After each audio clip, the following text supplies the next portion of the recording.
How to get out of bronze in Marvel Rivals. You read the title. What's up, guys? So we all know the grind from bronze can feel almost impossible right now. And guess what? To be honest, over 50% of players, most likely you, yes you, are actually stuck in bronze.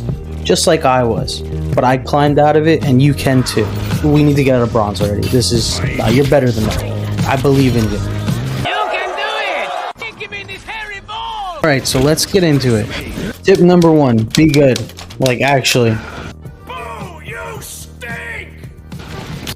I know, crazy advice, right? But like, hear me out. This has definitely happened to me and I know what's happened to you. You feel like, oh my god, I'm not getting any healing. Which, I'm not gonna lie, 99% of the time I really don't be getting a lot of healing and the healers are just trash. Or they just go like 1 in 30. Like, it's absolutely horrible. But then there's some times where you'd be like, I'm not getting healed. Match ends, your healers have 30,000 healing done, and you realize it's actually you. You're the trash player. So don't get tilted. Now, to explain what I mean a little bit more is, you might be the problem. If you're not getting elims consistently and in correct usage of abilities or making good plays and getting positioning correctly, it's going to be an extremely rough ride and you're going to stay in bronze because you're not improving.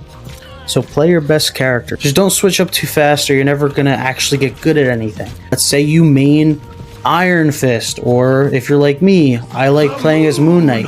I got pretty good at Moon Knight because I played him a lot. I played specific maps a lot. So I learned better positioning to get a vantage point over anyone coming into my territory. You need to be aware of your surroundings too. Positioning is extremely important in any team-based game. Tip number 2, take note of the competition. Basically what that means is 2 things, right? You need to make sure you're aware of who the enemy actually is coming at you. You need to know who your healers are on your team and who they are on the enemy team. You need to know what their tank is.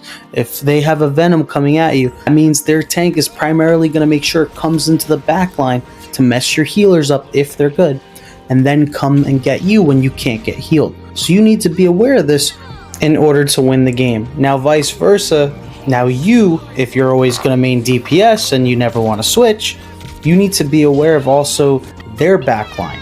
You need to be able to take out their healers first. If you just ulted and went in there and got absolutely 0 elims and trashed your whole ult usage, it's because you're not targeting everyone correctly. You need to come in there with a battle plan. You need to take out those annoying healers first, because if not, you're doing 30,000 damage and you don't even get a kill and it's frustrating. I get you, I relate.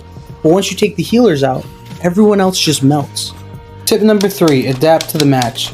So let's say you have a team comp that's completely all DPS, which I'm sure you've had or seen before.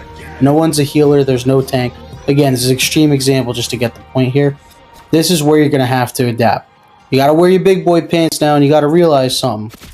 If you're playing DPS and everyone else is too, no one's getting heals. And I guarantee you most of the people that you're playing with don't know the routes to get med packs all the time and probably are gonna rage. Now, I'm not, defending someone saying in the comments in the game being like, oh, somebody switch to a healer, we need a healer. Oh, nah, don't be trash like that. Don't be telling people to switch.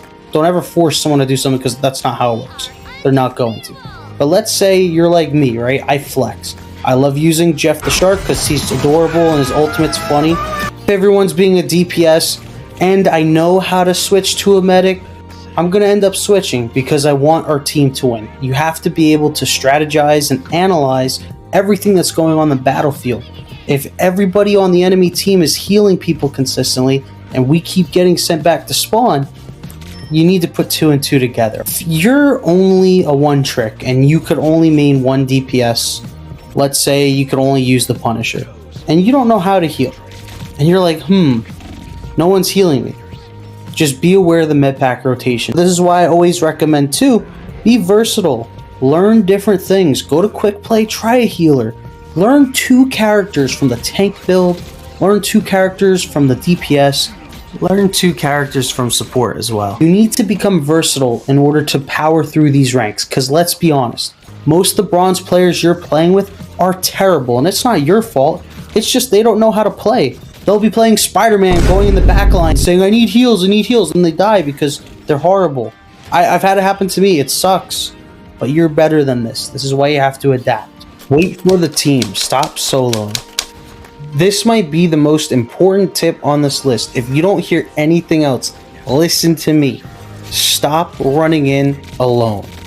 Marvel Rivals is a team-based game, but some of you think you're doing a 1v5 montage, and if you keep running into these fights before your team is even in position, you're just giving the enemy free eliminations, and guess what? That means you're feeding their ultimates too. Bronze teams love trickling in one at a time, thinking they're about to solo carry with their ult. Unless you're Jeff, throwing them all off the cliff, don't do that. Wait for the squad. You need to regroup and then push together. It's basic, but it'll win you way more games. If you're a healer, if you're a support, and you don't wait for your tank, and you end up getting eliminated before your tank even respawns because you wanted to push, you're the reason why you're losing your game. Alright, now before I get into tip number 5, which is our last tip, real quick, if you've been watching so far, please, if you can, leave a like and drop me a sub. It helps me out so much on my journey to become a professional YouTuber, and you can become a part of the Spino Army. And you and I are going to reach the highest ranks together. Tip number 5, losing streaks happen. Keep playing. Now let's be real, sometimes you're going to have a rough session. Losing streaks suck, but they're normal. If you lose a few games, don't immediately tilt, uninstall, and go to Fortnite. Instead, take a step back and figure out what's going wrong. Are you getting caught out too much? Are you dying first every single fight? Are you ignoring the objective and just playing for elims? Fix those things and you'll start climbing. And look, sometimes it just honestly is bad luck. The Marvel gods just hate you. You get a teammate who will refuse to switch, people think standing still is a strategy or something like that, and enemies who somehow have aimbot level accuracy, and you immediately get eliminated from spawn every single time. But it's okay. It happens to you, it happens to me, it happens to even the pros. But when that does happen and you get frustrated, because it will happen, take a minute and chill. Maybe go play some quick play, or even maybe watch a YouTube video on how to get better. Like this one. So there you have it. That's all 5 tips laid out for you, and this is how you are going to get out of bronze. Let me know in the comments right now. Are you still in bronze? What's your current rank? And also, if you liked the video, please give me a sub, leave a like, and let me know in the comments again too. What video would you guys like to see made? If it gets enough likes, I guarantee you I'll make it on here. And come join us and be a part of the Dino Spino Army.